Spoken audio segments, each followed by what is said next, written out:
There's a particular kind of quiet that settles over a room right before someone you love decides to hurt you. I was standing in my own kitchen, coffee gone cold in my hand, when she said it. Almost gentle, like she'd rehearsed the gentleness in a mirror somewhere. This house was never yours. I didn't argue. I didn't raise my voice.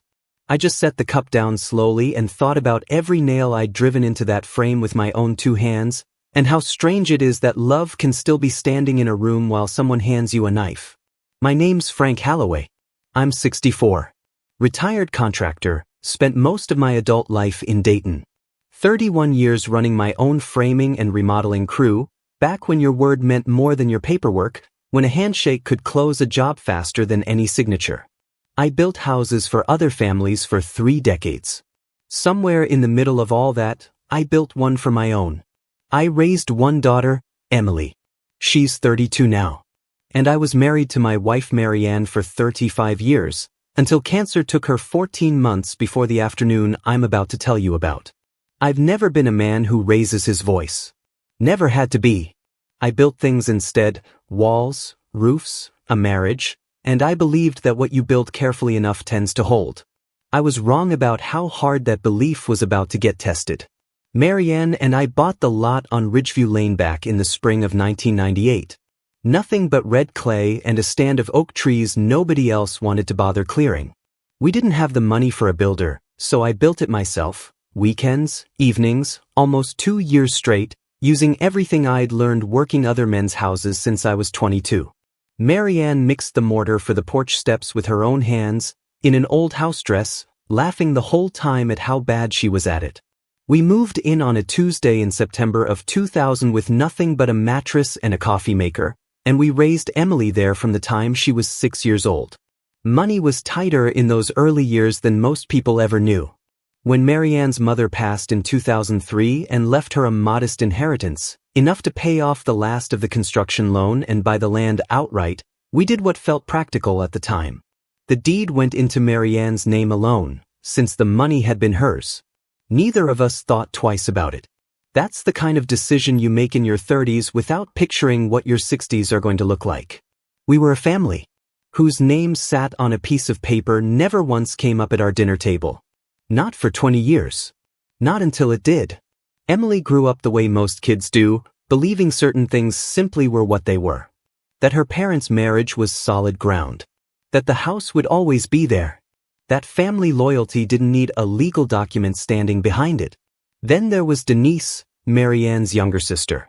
Divorced twice, chronically behind on money, always somehow the one who needed help and rarely the one who offered it.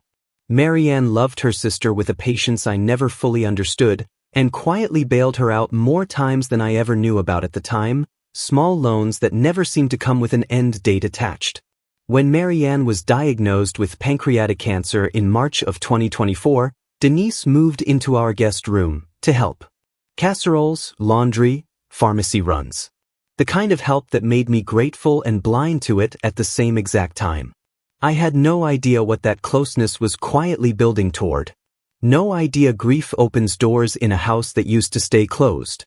Marianne died that October. In the fog of that first year, I never once thought about a deed I hadn't looked at in over 2 decades. Why would I? It was our house. I built every wall of it. Sanded every doorframe myself. Hung every door so it wouldn't stick in the Ohio humidity.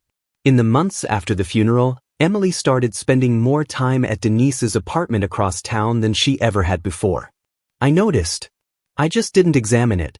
Told myself grief pulls people toward whoever offers comfort first. What I didn't know yet was that Denise had already started explaining, one quiet conversation at a time, over coffee Emily thought was just kindness, how things really worked in families like ours. How little, in her telling, 30 years of a father's labor counted for once the paperwork said otherwise. I called the family meeting myself. A Saturday in late September, because I figured it was time to talk plainly about Marianne's estate, what needed updating, what needed closing out, what Emily should inherit. I made coffee, put out the good mugs, the ones Marianne bought in Charleston on our 20th anniversary. I wanted it to feel like something the 3 of us were doing together, the way she would have wanted. Emily sat across from me at the kitchen table. Denise beside her. And before I'd even finished explaining what I wanted to talk about, Emily said it. Flat. Rehearsed, like she'd practiced it in the car on the way over.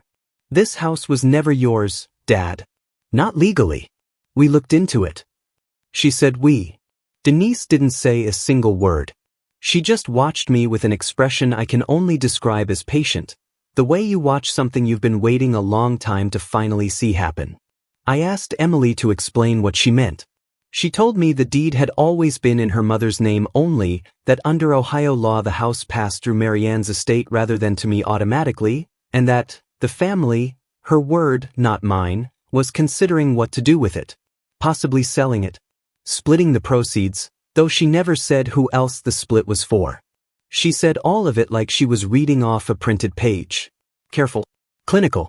None of the warmth I'd known from her since she was 6 years old, falling asleep in my lap on that same porch. In a way, I found out later, she was reading from a script. It just hadn't been written by her. Even in that first shock, I noticed she wouldn't quite meet my eyes. Kept glancing sideways at Denise between sentences, the way a student checks a teacher's face mid-answer. I didn't say anything then. I just filed it away, the way I used to file a hairline crack in a foundation that hadn't caused any trouble yet, but would. I didn't argue with her at that table. I've learned over 64 years that the worst decisions get made in the first 5 minutes after a shock. So I told them I needed time to think, thanked them both for coming, and washed the good mugs by hand after they left, standing at the sink until my hands stopped feeling unsteady. Monday morning I called Ruth Calloway, the attorney who'd handled Marianne's will and known her almost 15 years, long before I ever met her socially at holiday parties. Ruth didn't sound surprised so much as careful when I told her what Emily had said, the way a doctor sounds careful delivering results she's already half expecting. She confirmed the legal fact plainly, without softening it any. The deed had indeed been solely in Marianne's name, and without a will provision naming me directly, the house would technically pass through probate to Marianne's legal heir. Under Ohio's default intestacy rules, that could plausibly mean Emily. Not me. I sat with that for a moment in my truck outside her office, before Ruth said something that changed the whole shape of the conversation. She told me there was a sealed file in our estate records, something Marianne had asked her to hold apart from the main will, with instructions to open it only if it ever became necessary. Ruth hadn't opened it after the funeral because nothing then seemed to require it. Now she wanted a few weeks to review it properly, in private, before telling me anything more. I asked her, half joking, whether I should be worried. She didn't answer that directly. And her silence told me more than any answer would have. I drove home slower than I needed to, past the lumberyard where I'd bought the material for our house 26 years earlier, trying to think of a single reason Marianne would have kept something from me on purpose. I couldn't come up with one that didn't unsettle me further. I didn't call Emily that week. Didn't call Denise either. I went back to a fence I'd been putting off for a neighbor, because my hands needed something honest to do while my mind worked through what it couldn't explain yet. I didn't sleep well. Not from fear exactly, from the cold sense that my wife had known something I hadn't, and had planned for it without telling me. Trusting Ruth with it instead. The weeks that followed had a rhythm to them, and I started keeping track, the way I used to log materials on a job site, because some instinct told me I'd need the record later. That memory alone wouldn't hold up in a room full of people who'd already decided on their version of events. October 3rd, Denise called me directly for the first time in months. Opened warm enough. Asked about my knee, my garden, the small talk families use to disguise the real reason for a call. Then, almost as an aside, she mentioned that some people in the family felt I wasn't really blood, and that it might be simplest for everyone if I stepped back and let Emily handle her inheritance her own way. I asked her, calmly, what exactly she meant by handle. She laughed it off, light and dismissive, and changed the subject to the weather. Like she hadn't just told me my own daughter was being coached. October 7th, I ran into a neighbor, Carl, at the hardware store. He mentioned, meaning no real harm by it, that Denise had asked him a few weeks back whether he knew any real estate agents for a property coming up on Ridgeview. I hadn't listed anything. Hadn't even mentioned a sale to a single soul outside my own kitchen. That was the first time I understood the plan had a timeline, and that the timeline had started before I'd even been told there was a plan. October 11th, Emily texted me a spreadsheet link. No message attached beyond the words, "for reference." A property appraisal, commissioned without my knowledge or signature, valuing the house at $310,000, with a column labeled Estimated Net Proceeds After Sale, already filled in. Already calculated down to the dollar. Like the outcome had been decided before I'd even been consulted. October 19th, another text. This one asking me to just sign the paperwork, so things could be settled properly, the way Mom would have wanted. I found that phrase almost unbearable to read twice, that Marianne's memory was being used as the justification for taking her own husband's home out from under him, in her own daughter's voice, over a text sent between errands. October 24th, Denise showed up unannounced with a folder of helpful resources. Printouts about elder transitions. Downsizing checklists. A listing for a 2-bedroom condo across town, priced close to what half the appraisal would net after fees. She left it on my counter with a hug I didn't return and a line about just wanting to make this easier on everyone. I put the folder in a drawer and didn't open it again. Didn't throw it away either. Some part of me already knew it might matter later, as evidence of how far ahead of me she'd been thinking. I didn't sign anything. Instead, I drove to the county recorder's office myself on a gray Tuesday morning and requested the full deed history for the Ridgeview Lane property, all the way back to the original 1998 filing. Took the clerk almost 20 minutes to pull everything from storage. I sat in a hard plastic chair reading through 26 years of paperwork I'd never once thought to question in my whole life. Near the bottom of the stack was a quitclaim deed amendment, filed 8 months before Marianne's death. February of 2024, around the same time Denise had moved into our guest room to help. I had never seen this document. Emily had never mentioned it. Nobody in my family had said one single word about it to me. I sat in that recorder's office a long time afterward, just looking at Marianne's signature at the date, trying to understand what she'd quietly been doing. And why, of all people, she hadn't told her own husband. I called Ruth that same afternoon from the parking lot, hands not quite steady on the phone. She didn't sound surprised at what I'd found. She asked me to come in the following week, and to bring Emily if I could manage it, because the sealed file finally made complete sense to her now. She said it was time for everyone involved to see it together, in the same room at the same time, before anyone signed anything they couldn't take back. 3 days later we gathered for Marianne's first anniversary memorial dinner, and Denise performed grief beautifully. Toasted her sister with tears in her eyes. Told stories about Marianne's kindness, her generosity, how family always came first with her. I watched her hold that room the way she'd always been able to. Watched aunts and cousins nod along. Watched a woman I now knew had been steering my daughter for over a year receive their warmth like it was owed to her. Then, near the coat closet, out of the light, I watched her pull Emily aside. Voice low. Pressing her again to settle things before it gets messy, while 30 feet away she was still dabbing her eyes for an audience that had no idea what was sitting waiting in a locked file downtown. Before I tell you what happened at the second meeting Ruth scheduled for that following Thursday, I want you to sit with something for a second, because it changes how you'll hear everything that comes after it. The sealed file Marianne left behind wasn't a warning about me. It wasn't really about the house at all, not underneath.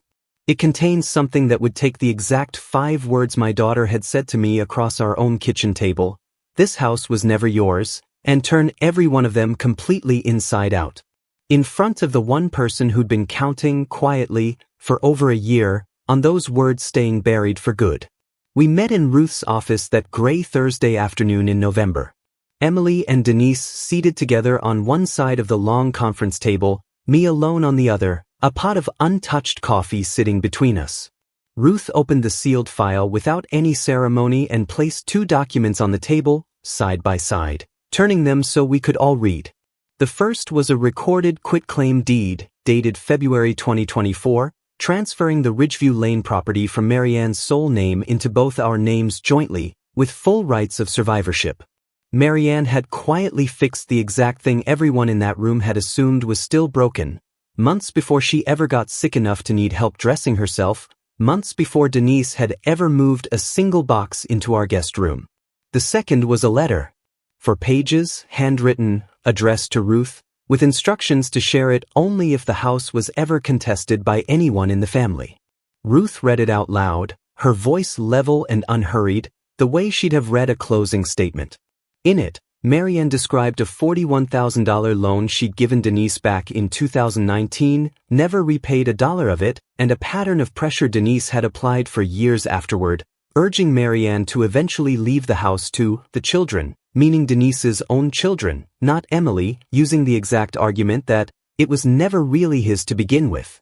Marianne had corrected the deed specifically because, in her own words, she'd seen this coming for a long time and refused to leave me undefended after she was gone. Refused to let her sister's debts become her husband's punishment. I watched Denise's face while Ruth read. The warmth she'd worn at every family gathering for 14 months didn't fade so much as collapse all at once, her mouth working without any sound coming out of it, her hands gripping the edge of the table like she needed it to stay upright. Emily went very still beside her, staring first at the letter, then at her aunt, then back at the letter again, putting together in real time, in front of all of us, exactly whose voice had been sitting in her ear all year. Shaping every text message she'd sent me. Every folder left on my counter. Nobody raised their voice in that room. Nobody needed to. The silence did more damage to Denise in 90 seconds than any shouting match ever could have managed. I sat there watching it happen without feeling the satisfaction I might have expected once. Just a kind of tired relief that the ground under my feet was finally, provably, mine again. The county recorder's office confirmed my full legal ownership within 2 weeks, jointly held exactly as Marianne had quietly arranged it months before her death. Ruth forwarded copies of the letter to the rest of the extended family at my own request, not out of spite, but so no one else would ever be maneuvered the way Emily had been, one patient conversation at a time, one printed folder at a time. Denise stopped coming to any family gatherings after that November meeting. 2 of my cousins later told me she'd tried a nearly identical, "it was never really yours" argument on her own children years before, over a completely different inheritance entirely. This was just the first time anyone had documentation to stop her. Emily called me 3 weeks after that meeting. Not to apologize exactly. Just to ask if she could come by the house on a Sunday afternoon. We sat together on the porch, the one her mother had mixed mortar for with her own hands, and she told me she was sorry, that she felt foolish, that she hadn't wanted to believe how carefully she'd been guided until she saw her own mother's handwriting say otherwise. I told her that grief makes all of us easier to move than any of us would like to admit, myself included, and that I didn't blame her for wanting someone steady to lean on that year. We've had dinner together most Sundays since. It isn't back to what it once was between us. Not fully. Maybe not ever again in exactly the same way. But it's honest now, which is more, I've come to realize, than I could have said about the year before it. Marianne never told me about that deed amendment, and for a long time I wondered why. I think now she didn't want to hand me an argument to win. She wanted to make the argument impossible to have in the first place, quietly, with paperwork instead of promises, because she understood something about grief that I didn't yet fully understand myself. That it makes all of us vulnerable, in ways we don't notice until it's almost too late, to whoever claims to love us the loudest in the room. She protected me the same patient way she'd once mixed mortar she wasn't very good at. Not because it was easy, because it needed doing, and she was the only one who could do it in time. Last weekend I rehung the porch swing we'd built together back in the summer of 2001, its bolts finally rusted clean through after 20-some years of weather. I sat on it alone for a long while afterward, in the last of the evening light, listening to the same boards creak the way they always had. No longer wondering, for the first time in over a year, exactly whose house I was sitting in.